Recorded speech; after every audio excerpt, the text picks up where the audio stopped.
एक गांव। उस गांव में बना एक पुराना कुआं और उस पुराने कुएं से जुड़ी कुछ धारणाएं जो ये बताती हैं कि उस कुएं में कुछ प्रेत आत्माओं का साया है। पहले ये कुआं गांव के बीचों बीच था, पर जब धीरे धीरे गांव से लोग गायब होने लगे तो उस कुएं की गहराइयों को भी तलाशने की कोशिश की गई, लेकिन जो भी उस कुएं के अंदर गया वापस नहीं आया। गांव वालों ने उस कुएं को पत्थर डालकर बंद भी करने की कोशिश की, पर अगली ही रात सारे पत्थर गांव वालों की छत पर गिरने लगे। ऐसा लगने लगा जैसे पत्थरों की बारिश हो रही हो। और अगली सुबह वो कुआं फिर से पत्थरों की जगह पानी से भरा था। ऐसी ही ढेरों कोशिशें जब नाकाम रही तो गांव वालों ने कुएं के पास बने सारे घर खाली कर दिए और पूरा गांव कुएं से दूर हट गया। पर कुआं अब भी गांव के रास्ते में खड़ा था। और तभी से शुरू हुआ उस कुएं में मौत का एक अजीब खेल। और तभी से शुरू हुआ उस कुएं में मौत का एक अजीब खेल। कोई है? कोई है? निकालो मुझे यहां से। कोई सुन रहा है? मदद करो मेरी। कोई है? आवाज उस कुएं से आ रही थी जो वहां से गुजर रहे पवन ने साफ साफ सुनी। शायद कोई उस कुएं में गिर गया है। ये सोचकर पवन उस कुएं के पास चला गया और घबराते हुए बोला, कौन है वहां? मैं पास के ही गांव का घनश्याम। निकालो मुझे यहाँ से, जल्दी करो, दम घुट रहा है मेरा। अंधेरा होने से पहले निकालो मुझे यहाँ से। अच्छा ठीक है, रुको मैं निकालता हूँ। पर अब क्या करूँ मैं? देखो वहां पर पास ही मेरी एक रस्सी पड़ी होगी, उसे अंदर फेंको। ठीक है रुको। ये लो रस्सी, पकड़ में आई? हाँ मिल गई। मैं इसे अपनी कमर से बांध रहा हूँ, हाथों के सहारे से पकड़ के ऊपर आऊंगा। ठीक है। हाँ खींचो रस्सी, तुम खींचो। हाँ खींचो रस्सी, तुम खींचो। कुछ देर हो गई, पर पवन के लिए उस आदमी को सिर्फ हाथों से ऊपर खींचना आसान नहीं था। नहीं, मैं नहीं खींच पा रहा हूँ, और यहाँ कोई ऐसी जगह भी नहीं जिससे मैं इसको बांध सकूं। तुम भी रस्सी को अपनी कमर से बांध लो और फिर हाथों से खींचो, काफी मदद मिलेगी तुम्हें। खींचो। पवन ने वो रस्सी अपनी कमर से बांध ली और पूरी ताकत से ऊपर खींचने लगा।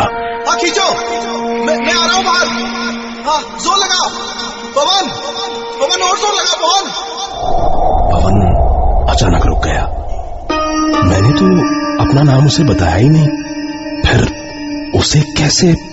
सिर्फ इतना सोचना ही था कि एक जोरदार झटके ने पवन को उस अंधेरे कुएं में खींच लिया। उस दिन के बाद किसी को पता नहीं चला कि पवन कहाँ गया।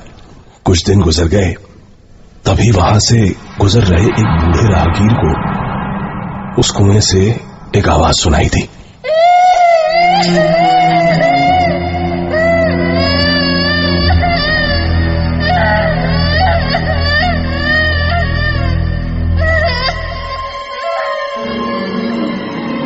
ये किसी बच्चे के रोने की आवाज थी।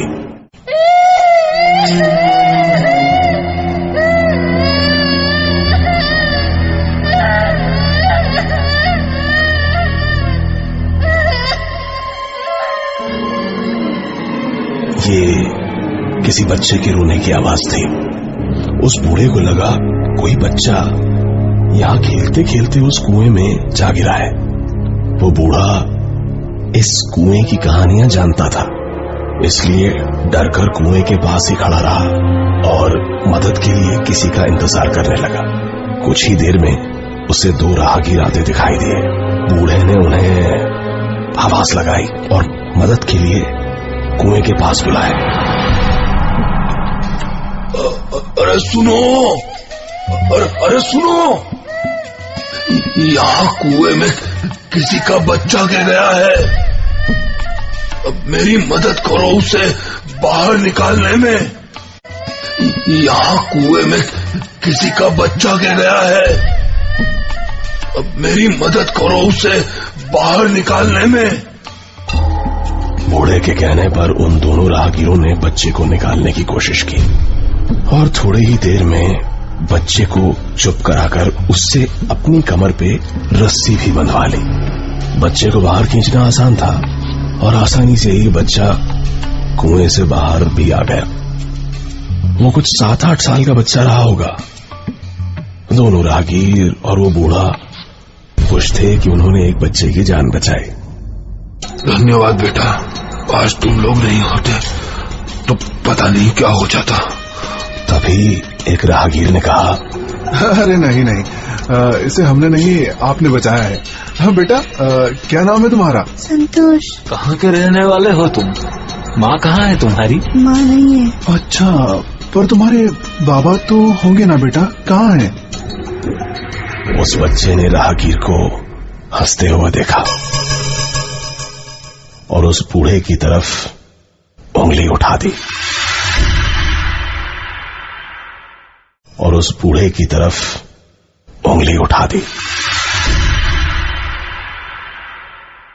उस दिन के बाद वो राहगीर भी गायब हो गए। कहा जाता है कि आजादी से पहले इस गांव में बहुत शातिर ठगों की टोलियां रहा करती थी, जिन्होंने कई बार वहां के लोगों और अंग्रेजों को ठगा था। पर एक दिन अचानक अंग्रेज सेना ने गांव पर हमला कर उन ठगों की टोलियों को खत्म कर दिया और मारकर सभी को उस कुएं में डलवा दिया। तब से उन ठगों की आत्माएं आज भी अलग अलग तरीकों से लोगों की जिंदगियों को ठग रही हैं। आज भी उस गांव में उस अंधेरे कुएं का मुंह खुला हुआ है और आज भी कोई मदद को पुकारता है। कोई है वहां? कोई सुन रहा है? Download more from wapsip.com. WAPSIP.